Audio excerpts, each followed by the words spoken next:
Did you know it is way too saturated to start selling on Amazon in 2024? And Amazon is continuously raising their fees, making it impossible for third-party sellers to make any profit. Most of the sellers you see on Amazon aren't even making any money. Just kidding, guys.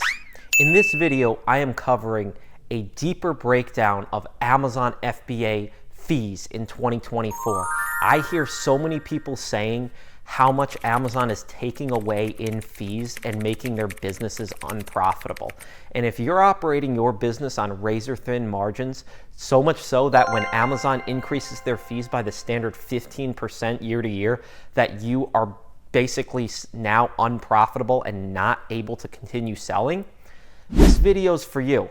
If you're the beginner seller that hasn't sold a thing on Amazon and you're wondering if you should take the jump into selling on Amazon, this video is also for you. Before we jump into it, if you guys enjoy these videos, make sure to hit that like button, subscribe to the channel, and hit that notification bell as well to stay up to date on all future content. It really helps out the videos when you hit the like button. So reminding you guys to smash that like button to boost these videos up in the algorithm and get more eyeballs on real Amazon FBA content.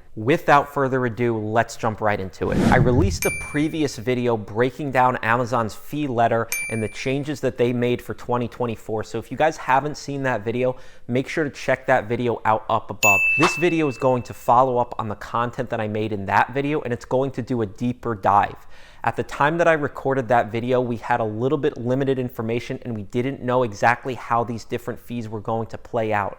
Now when I'm recording this, we are almost in April and Amazon has rolled out their new inbound placement fee as of March 1st, and they will be rolling out the low inventory level fee April 1st. So I want to talk about the three major changes that are happening in Amazon FBA fees and how they are going to impact us as sellers. The first major change that was rolled out on March 1st is the inbound placement service fee. And what this is Amazon is now going to be charging you a per unit charge on every ASIN and every individual unit that you send into their warehouse.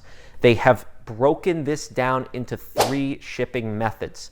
Shipping method number one is known as Amazon Optimized Workflow. And what they are going to do is they are not going to charge you any fees for using Amazon's Optimized Workflow. However, what they are going to do is split your shipment up into at least 4 or 5 different locations. So the challenge with this is some of you might say, great, Amazon's not charging me a fee, but now what they're doing is they are shipping your inventory across multiple different warehouses. So if I had a shipment of 500 units that would traditionally be sent to one fulfillment center, and I could send all that inventory on a pallet to one FC, I now might have to break that shipment up into 5 different locations, pay my employees more, use more boxes and more intensive labor to actually get the shipment out the door. So while yes, they are not actually charging you an inbound placement fee, you have to now pay more in shipping costs because it's shipping to multiple fulfillment centers, and you probably have to pay more in prep and labor because it's going to take your warehouse more to ship out those items. Shipping option number 2 is Amazon's partial shipment split. And what this is Amazon is going to charge you a fee per unit, but they're not going to charge you the highest fee. They're going to charge you the middle tier fee. And they're going to split the shipment up in either 2 or 3 locations based on their discretion. And what we have here with the partial shipment split is, again, you're going to have to split up a shipment of possibly 500 units, shipping out into 2 or 3 locations. The last shipping option is the minimal split shipment. And what this is, it's the standard way of shipping. It's shipping all of your inventory to one fulfillment center. However, there's a catch with this one because Amazon is going to shaft you with the fee that they charge. They charge the highest tier fee when shipping to one location under this new fee schedule. The second component to all of this is that Amazon is also going to charge a higher fee if you're shipping to a fulfillment center on the West Coast than if you are on the East Coast. So if the FC is shipping to a center on the West Coast, you're going to be charged the highest. If they're shipping to an FC centrally located in the country, they're going to be charging you the middle of the road fee, and then on the East Coast, they're going to be charging you the lowest fee. These fees are also dependent based on the dimensional weight of the item. So whether that item is standard sized or oversized, Amazon has a fee schedule, which I've shown as a pop-up here on the screen that you guys can go ahead and pause the video and take a screenshot of. This is how much Amazon is going to charge you per unit based on if you send West, Central, and East. Now, in Amazon's revenue calculator, you are able to see all of this so that you can estimate your fees and what you're going to be paying before you actually purchase your products. And when your employees go to send the inventory to the warehouse, you can also re-estimate your fees in order to determine your new profit margin based on where they are shipping your inventory. So what our warehouse has been doing now is we have been estimating through an Amazon optimized workflow, shipping to 5 locations versus 1 location versus the partial method, which is 2 or 3 locations. And we've been estimating which is the cheapest method to utilize. Sometimes the optimized workflow makes more sense. Other times shipping to 1 location makes more sense. As a general statement, what we have found, guys, make sure you listen for this one because this is important. It's taken us hours to adjust our processes and understand this and make things more efficient. What we have found is that when shipping small and light units and shipping a lot of those, it oftentimes makes more sense to use Amazon's optimized workflow. And the reason for this is because you're shipping to multiple fulfillment centers, 4, 5 different fulfillment centers, so you pay more in shipping, but because you're shipping small and light items, the shipping cost is more efficient. So you're going to save a little bit on shipping. Now this differs from if you were to ship to 1 location because Amazon's going to charge you the highest fee when shipping to 1 location. When shipping an item with a lot of units that are small and light, it probably won't make sense to ship to 1 location because they're going to hit you with a charge for each and every one of those units. Versus if you're sending a ship with larger or heavier items, versus if you're sending a shipment with, say, a lower amount of units per box, say you can only fit 10 units in a box, it might make more sense to send it through Amazon's minimal split shipment to 1 location because you're shipping less units, so you're not being charged as much in the per unit fee, and maybe you're shipping heavier items, so you don't want to distribute it to 5 different fulfillment centers. It's all about comparing the rates. That is a blanket statement, but sometimes it doesn't apply. So when you're shipping your products into Amazon, it's important to estimate through each of their methods. And we're going to have some pop-ups on the screen so that you guys can see how we do this. So as you guys can see from the pop-up on the screen, I have a screenshot of Amazon's revenue calculator for a given ASIN. And if you've never opened up Amazon's revenue calculator, it has the item price. It breaks down the Amazon fees on a referral level, as well as the fulfillment costs. It also breaks down a monthly storage fee. For the purposes of this video, we're going to jump down to the inbound placement options. And what you can see is that through a minimal shipment split on this particular item shipping to a West Coast fulfillment center, they are going to be charging us 41 cents per unit that we send it to Amazon. This is quite substantial because we look at this item and say, hey, we're only making $5.89 before we pay for the actual product. So we have to estimate this on the minimal split, the partial split, and the Amazon optimized split to determine which method is going to be most profitable. So if I were to click on centrally located and eastern located, it's going to be charging less fees as we get closer to the east. In this pop-up, we can see through the partial method that it's a little bit cheaper to ship to the West Coast, as it will be for the central part of the country and the eastern part of the country. If I now select 3 shipment locations, the fee will also go down.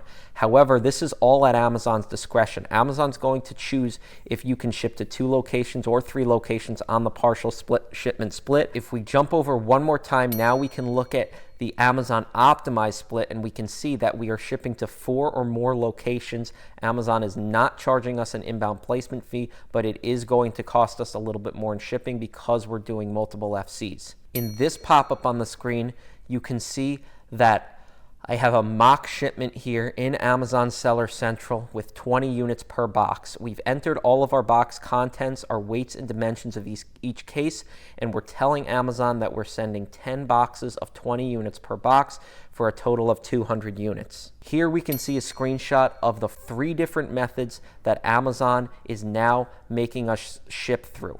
So what is currently selected is 4 shipping options. And with this one, we are shipping to 4 different locations and we are paying $135.75. So I would take this total $135.75 and I would divide it by the amount of units that I'm shipping in order to get the per unit shipment rate. I would then compare this with the partial method, which we can see already without even doing the math is substantially higher to ship through the partial method. Also, under this particular partial method, Amazon, for whatever reason, is not allowing us to ship to the East Coast. We are located on the East Coast, so you can see that we're paying a much higher rate to ship all the way to the West Coast, and we're charged an inbound placement service fee at the highest tier shipping to the West Coast. So in this case, that won't make sense to ship under that method.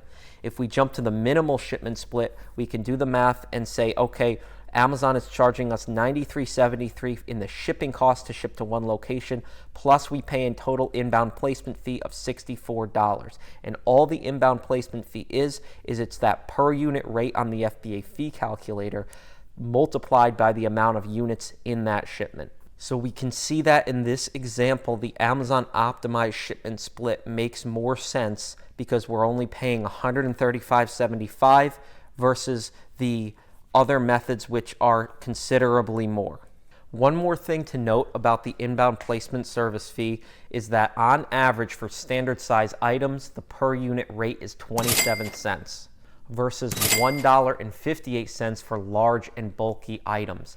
And again, guys, you can see this all on Amazon's page where they put out the fee schedule, but on average 27 cents for standard size items and $1.58 for large, bulky, or oversized items. The second major component that Amazon is rolling out is actually a fee reduction, which is happening in April. Amazon states in their letter that we will decrease the FBA fulfillment rate for standard size products by 20 cents per unit and for large and bulky size products by 61 cents per unit. These fees will apply starting April 15th, the same date that the first inbound placement fees will begin to change. Amazon is increasing their fees on the inbound placement level, but they are also reducing their fees on the fulfillment fee schedule. So really all we're doing here is we're taking sand from one box and putting it into another. And on average, Amazon is going to increase the fees this year, just like they have in other years, by about 15%. So is it really that bad? The answer is no. It's not that bad. However, the bigger change this year is the fundamental processes that have to be changed in your business. And that comes down to shipping, your warehouse, and how you send in inventory. That is the bigger change, in my opinion, than the actual dollar amounts that Amazon is charging you in fees. This is going to change people's processes and how they ship products into Amazon. So as long as you can train your team on new processes for shipping products into Amazon, continue to make things efficient and build out your SOPs, you're going to be just fine with these new placement fees and shipping your products into Amazon. The third major component of Amazon's new fee schedule is the low inventory level fee, which is being rolled out on April 1st. And according to Amazon, this fee applies to standard size products if you carry consistently low levels of inventory relative to unit sales. And they say the reason for this is because it inhibits our ability to distribute products across our network, degrading delivery speeds and increasing our shipping costs. So basically what they're saying is, let's say you have only 5 units at Amazon's warehouse, which is much lower than the Amazon demand. If they have 1 or 2 units in a New York fulfillment center and a customer in California orders those units when you have the buy box, Amazon now has to expend more resources in order to take the units from New York, pay more in shipping, and ship it all the way out to the West Coast. So they're basically just pushing this back on the sellers and saying, hey, you need to carry more inventory on hand in order to compensate for our increasing costs. For those of you that do Amazon wholesale, you know that it is a game of constantly replenishing your inventory. So we carry several hundred items on hand at a time, And what we do in order to continue to replenish our inventory is we purchase products from our suppliers either once every week or once every 2 weeks. And when we do this restocking methodology, we have now taken into account Amazon's low inventory level fee. And I'm going to show you in Amazon Seller Central with pop-ups on the screen as to how you can determine which ASINs are below the level that Amazon wants in their warehouse. So as you can see from the pop-up on the screen, the first thing that you're going to do from the Amazon homepage is click on inventory and then click on FBA inventory. From here, you're going to go to the column where it says historical days of supply, parent ASIN, and you're going to sort it from least to greatest. And what you will be able to see is a breakdown of each ASIN as to where you are on their historical days of supply. So you can see from the pop-up on the screen, these 3 particular ASINs were at about 12 days of supply, which is below the level. Amazon's level is 28.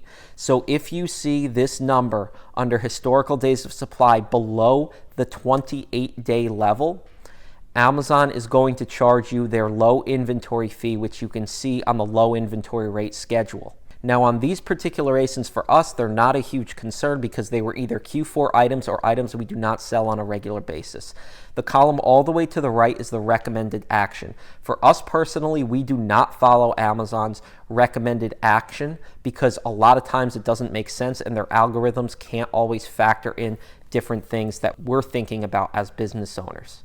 So those are the 3 major changes that Amazon has implemented in the new fee schedule. And what does this mean for new sellers? What does it mean for experienced sellers? It means pivot, adapt, and change, guys. You have to be constantly pivoting when selling on Amazon and being a business owner in general.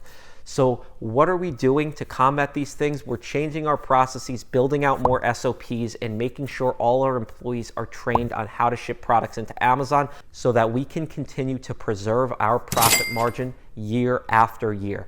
If you guys enjoyed this video, make sure to hit that like button, subscribe to the channel, and hit that notification bell as well if you want to stay up to date on all future content. And if you guys haven't seen the other videos on my channel, make sure to scroll through the channel and check those out. We go into things like shipping your products into Amazon, sourcing the right kinds of companies, and how to close more brand direct accounts. Thank you guys so much for watching. Stay safe, stay healthy, and we will see you next time.